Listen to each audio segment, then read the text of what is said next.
Francis Lebron Lopez is a 6'6 wing who plays for the Nagoya Fighting Eagles in the Japan B-League. So, gaano nga ba kagaling si Lebron Lopez?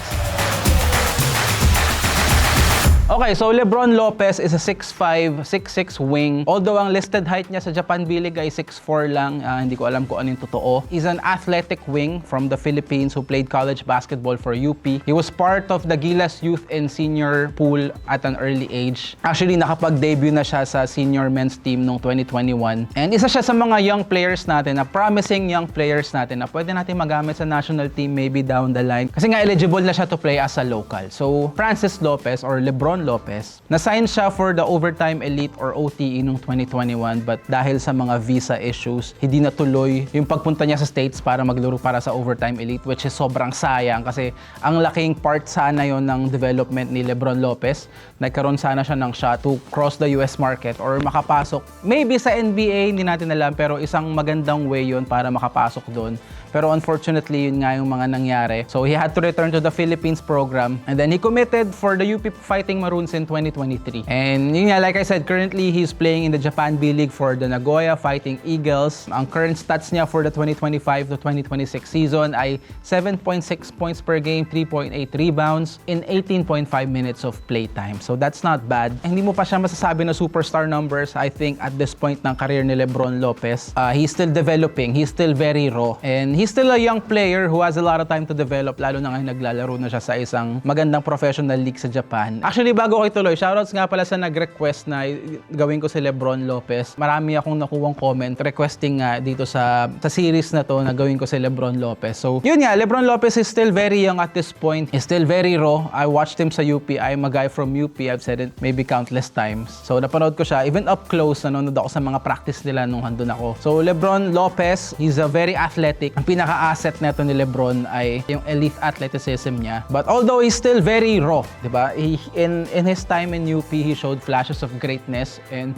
potential. He had some athletic finishes, mga defensive activity, his energy plays and all that. Pero hindi siya yung maaasahan mo talaga na go-to scorer for the team, pero you see the potential and you see the tools. So kung madedevelop itong si Lebron Lopez, I think he's gonna be a good player. He's gonna be a really great player para sa Pilipinas. And magaling nga ba si Francis Lopez? Yes, he is, but right now he is very raw. Pag-usapan lang natin yung konting napansin ko sa kanya in terms of his strengths and weaknesses. Obviously, yung strength niya is yung elite athleticism. Siyempre, top tier yan for a Filipino wing. And yun nga, yung size niya for a 6'5", 6'6", diba? That's the perfect wing player for international game. Kung madedevelop lang sana niya yung shooting niya, I think yun yung pinaka-weak point ng laro niya is wala kasi siyang shooting. Or hindi masyadong consistent yung shooting niya, which is pag-uusapan natin mamaya. Isa pa sa mga strength niya is yung transition threat dahil nga sobrang athletic niya and bata pa to si Lebron, so he's full of energy. Yun yung isa, so delikado siya in transition, talagang tatalunan ka niya, he's gonna drive to the basket. And yung isa pa na napansin ko sa playstyle niya, kung papanoorin mo siya closely, magaling siya sa mga cutting tsaka mga off-ball movements, yun, magaling siyang tumiming, which is pwedeng maging asset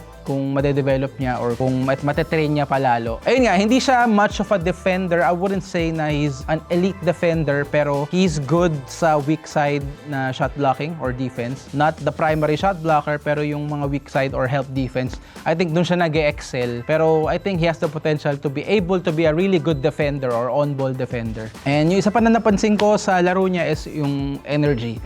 I think he is someone na kayang mag-change ng pace ng game just because of his energy alone. Pero yun nga, marami pa kasing kulang eh. Nakikita ko, marami pang elite tools na pwedeng ma-develop kay Lebron Lopez para maging isang elite player or para maging asset para sa Gilas Pilipinas. Yun nga, like I said earlier, yung 3-point shooting is still inconsistent. Mahihirapan siyang pumasok sa rotation kung he is only an athletic player na walang shooting. Sobrang kailangan ngayon ng Gilas Pilipinas ng mga shooters. And kung magpapasok ka ng player doon, dapat he is someone who can shoot. Dito medyo evident yung pagiging young player dito ni Lebron Lopez is yung decision making versus set defense. Minsan dito siya nadadali. Kapag pag-set na yung defense, ganyan, parang dun siya, yung decision making niya, dun siya na tinetest dun mo makikita yung kung paano magre-response ang isang high IQ player. But then again, these are things that you can develop over time with training, with experience. Lalo na kung bibigyan niya ng panahon yung training niya sa pagdating sa mga reads, di ba? And yung composure ba sa isang game. So yun, isa pa actually overall shot creation, wala pa gaanong tools itong si Lebron Lopez. Hindi mo siya makikitaan ng mga one dribble pull pull-up or kahit anong klaseng half-court shot creation skills. Hindi pa siya ganon. Pero, you know, he has the tools, he has a good form, maganda naman, okay naman yung shooting form niya. Meron siyang magandang fundamentals, talagang hindi pa nade-develop into something na kaya niyang gamitin sa laro. Pero like I said, when you watch him play, you see the potential, you see the athleticism. These are things na pwedeng matutunan through training and through, you know, time talaga. And yun, magaling nga ba si Francis Lopez? Yes, he is. I think he is an elite athlete, but he is very raw. Para magamit natin siya sa Gilas Pilipinas as an effective wing, kailangan niya munang ma-improve yung shooting niya. Kailangan niya munang mag-mature into decision making.